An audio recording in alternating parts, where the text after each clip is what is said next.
लोग गाली क्यों देते हैं? यही आज का सवाल है। लोग गाली क्यों देते हैं? आपने देखा होगा बहुत कॉमनली आपके अराउंड जो लोग हैं, कई बार नॉर्मल बातचीत में, कई बार गुस्से में और कई बार तो इवन प्यार में गाली देते हैं। लेकिन क्या आपने कभी ये सोचा है कि गाली का और मेंटल हेल्थ का भी कोई रिलेशन है? क्या आपके दिमाग में कभी ऐसा विचार आया कि गाली देने से हमारी सक्सेस, हमारी हैप्पीनेस ये भी इम्पैक्ट हो सकती है? इन्हीं सब बातों पे आज मैं आपसे बात करूंगा और हम जानेंगे और थोड़ा-सा समझने की कोशिश करेंगे कि लोग गाली क्यों देते हैं। सबसे शायद जो कॉमन यूसेज है गाली का, वो है एंगर में, जब गुस्सा आता है। लोगों को लगता है कई बार कि गाली देना एक पावर का सिंबल है। हम पावरफुल हैं इसलिए हम गाली दे रहे हैं। जबकि जो रियलिटी है ना, वो बिल्कुल इसके उल्टा है।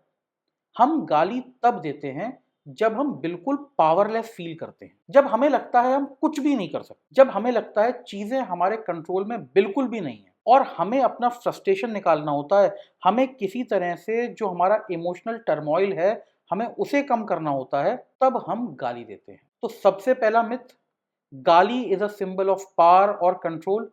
नहीं, गाली, profanity, abusive words, it is a symbol of helplessness. गाली देने वाला ना एक्चुअली अंदर से बहुत डरा हुआ है, घबराया हुआ है और कुछ कर नहीं पा रहा है, इसलिए वो गाली दे रहा है। दूसरी बात, कई बार गाली हम इसलिए देते हैं क्योंकि हमें अपने इमोशंस के ऊपर क्लैरिटी नहीं होती। हम नहीं समझ रहे कि हम कैसा फील कर रहे हैं, हम नहीं जानते कि हम क्या चाहते हैं और उसमें हमें जो इमीडिएट रिस्पॉन्स लगता है ना, वो है गाली देना। और ये जो काम है ना, ये खुशी में भी और दुख में, दोनों में देखा जाता है। आप देखिएगा कि लोग कई बार खुश होने पे भी गाली देते हैं। वो एक्चुअली गाली इसलिए दे रहे हैं क्योंकि ना तो उन्होंने अभी अपना दुख, गुस्सा प्रोसेस किया है, ना उन्होंने अपनी खुशी प्रोसेस की है। वो कुछ इवेंट पे रिएक्शन दे रहे हैं और उन्हें क्लियरली पता नहीं है कि रिएक्शन कैसा होना चाहिए। तो सबसे आसान क्या तरीका है? सबसे आसान तरीका है गाली दे दो। तो गाली कई बार हमारा रिएक्शन होती है। इसी का एक्सटेंशन ये है कि लोग कई बार दोस्तों के साथ बहुत गाली गलौज करते हैं। जो आपके नियर एंड डियर वंस हैं, जो क्लोज लोग हैं, कई बार लोग उनके साथ गाली गलौज करते हैं। अब अगेन वही प्रॉब्लम है। आपको बहुत ज़्यादा प्रेम है किसी से, आपको किसी से बहुत ज़्यादा अफेक्शन है, अटैचमेंट है और आपको उसको एक्सप्रेस करना नहीं आता। आपको एक्चुअली किसी को बताना नहीं आता कि आप उनकी केयर करते हैं, तो आपने क्या सोचा? आपने सोचा चलो उनको गाली देंगे। हम गाली देके उन्हें बताएँगे कि तुम भई हमारे बहुत क्लोज़ हो, तुम हमारे बहुत ख़ास हो, हमें तुमसे बहुत अटैचमेंट या अफ़ेक्शन है। लेकिन यहाँ पे एक प्रॉब्लम है। कभी-कभी तो क्या है, लोगों का मूड अच्छा होता है। आपने उन्हें गाली दी, बड़े प्रेम से गाली दी, उन्होंने उसके ऊपर एक अच्छा रिएक्शन दिया क्योंकि वो अंडरस्टैंडिंग मूड में थे, उनका मूड अच्छा था, बात बढ़िया है। लेकिन फिर क्या होता है, कोई-कोई दिन ऐसे आते हैं जिस पे सामने वाले का मूड अच्छा नहीं होता और हो सकता है आपकी टोन, आपके शब्द या कुछ भी इनका डायनामिक्स ऐसा बैठे कि उस दिन सामने वाले को वही चीज़ बुरी लग जाए और आपके अच्छे भले रिलेशनशिप में प्रॉब्लम आ जाए। क्योंकि देखिए, इन्हेरेंटली गाली में कोई अच्छाई नहीं है, गाली में कोई अफेक्शन नहीं है। ये तो जब तक चल रहा है तब तक चल रहा है, जिस दिन भी किसी को भी बुरा लगेगा, उस दिन रिलेशनशिप खराब हो जाएगी। तो अगर आप गाली को as a symbol of affection use कर रहे हैं, तो ये बहुत डेंजरस है। जिस दिन सामने वाले का मन पलटा, उस दिन आपका रिलेशनशिप खराब हो जाएगा। एक और बड़ा मज़ेदार केस है, जिसकी वजह से गाली यूज़ होती है। ये एक्चुअली प्रीवियस चीज़ों का मिक्सचर समझ लीजिए या ऐड ऑन समझ लीजिए, जो भी है। कई बार क्या है, हमारी वोकैबुलरी इतनी डेवलप्ड नहीं है कि हमें हमारे इमोशन के लिए सही वर्ड मिल जाए। पहली बात तो लोग गाली कई बार इसलिए देते हैं क्योंकि उन्हें अपने इमोशन के बारे में पता नहीं होता और कई बार गाली इसलिए भी देते हैं क्योंकि इमोशन अगर पता भी हो तो उस इमोशन को लेबल कैसे करना है, क्या वर्ड यूज करना है, हमें ये नहीं पता होता, इसलिए हम गाली देते। और अगेन, ये खुशी और दुख दोनों में होता है। आप देखिएगा कई बार लोग जब बहुत खुश होते हैं, सीधे मुँह से गाली निकलती है क्योंकि उन्हें पता नहीं है कि उनकी खुशी कहाँ से आ रही है। एग्ज़ैक्टली किस चीज़ से उन्हें खुशी है, जब उन्हें उसके लिए वर्ड नहीं मिलता, तो वो गाली देते हैं।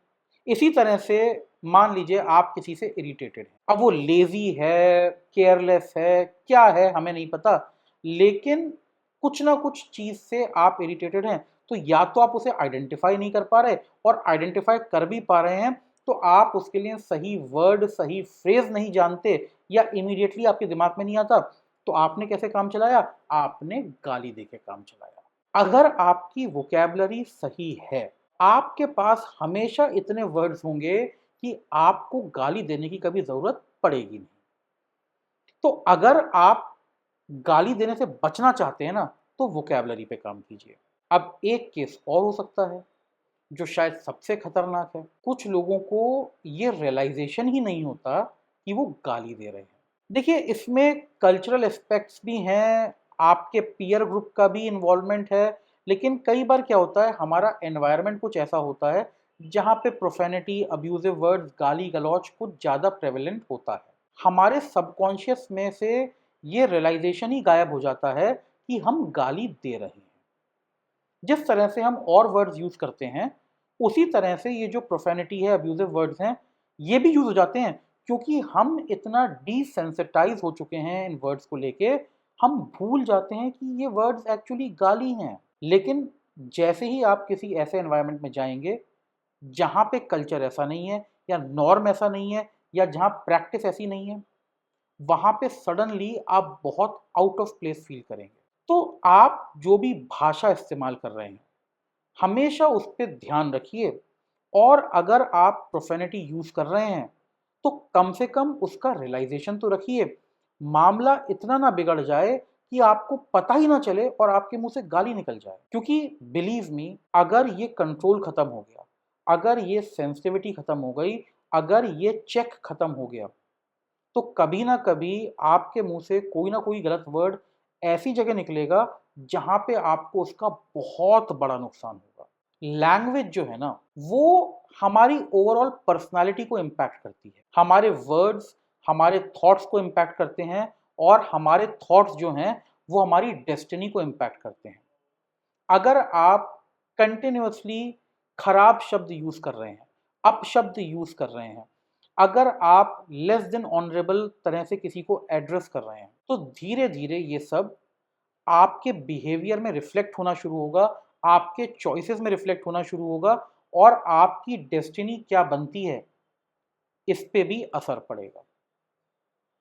अफेक्शन दिखाने के लिए, वेंटिंग के लिए, या फॉर दैट मैटर किसी के कमियों को एड्रेस करने के लिए बहुत तरीके हैं। गाली गलौज का प्रयोग करके अपने इमोशनल स्ट्रेस को रिलीव मत कीजिए, क्योंकि इससे क्या होता है, स्ट्रेस तो रिलीव हो जाता है, लेकिन प्रॉब्लम सॉल्व नहीं होती। इमोशंस को आइडेंटिफाई करना सीखिए, उन्हें प्रॉपरली लेबल करना सीखिए, और उसके लिए सही शब्द ढूंढिए, ताकि आप एक्चुअली इमोशनली एकदम नीट एंड क्लीन रहें, और साथ ही साथ आपकी जो भाषा है, वो भी नीट एंड क्लीन रहे। So let's try something different, let's try something positive.